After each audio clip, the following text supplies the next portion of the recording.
We've got a lot of questions we want to cover with you, including why you think the White House is vacillating back and forth between hinting that raising taxes on the middle class may happen and then saying it's off the table. Well, I'm the chair of the Tax Writing Committee, and we haven't heard any changes. As a matter of fact, just this morning I heard that the White House has reaffirmed its position as it relates. Well, as to you know, two of the top economic advisors were out on the talk shows between Friday and Sunday saying that, yeah, it's possible the middle class is going to be taxed.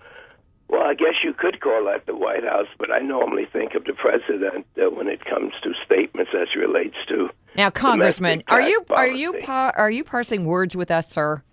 Am I what? Are you parsing words with us? No, not at all. As a matter of fact, notwithstanding what the president says, it's very possible that we still would have to raise taxes, but it's not our intention to do that. Obviously, sir, as we approach any health care plan, and we're not going to do so in August, you're going to be going back to your constituents, I'm sure, hearing from both sides as you do, as Arlen Specter learned over the weekend and other lawmakers.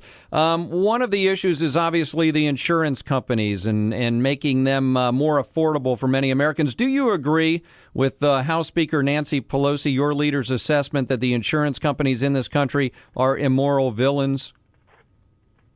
Well, I don't think I want to get into a fight with the insurance companies. No question that they have admitted with other stakeholders that there's over $2 trillion worth of waste out there in the health delivery system.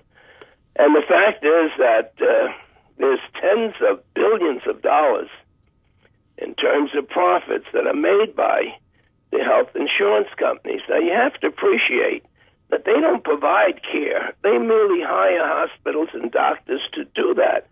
And so naturally, when you find so many people without health care, you want to get care for them at the lowest possible price and the most efficient care that we can get. So it just seems to me that that the fact that some of them are volunteering and others are for nonprofit, that we should have a public health system that would allow people to really take a look and to see what is the best bet for them and their families.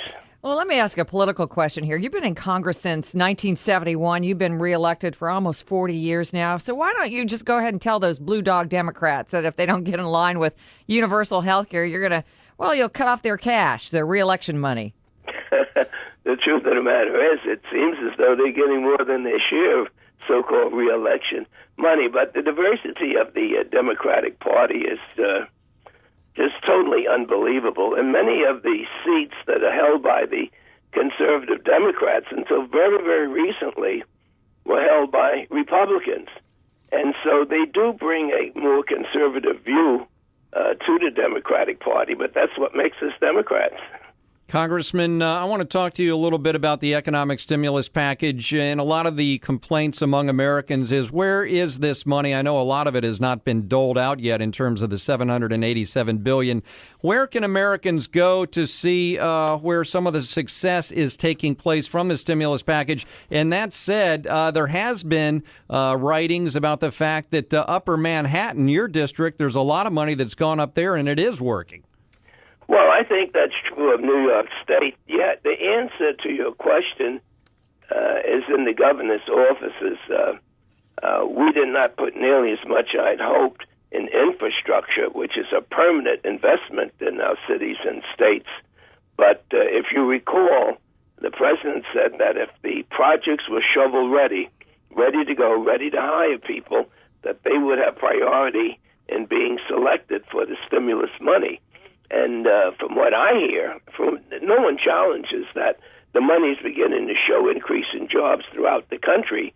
Even those governors who had refused the money are now coming back with different opinions as to soliciting the federal government for top funds. Can I go back and revisit, the health care package, or the tax cuts, rather? As I understood what you were saying earlier in our interview, you are not ruling out middle-class tax hikes, are you?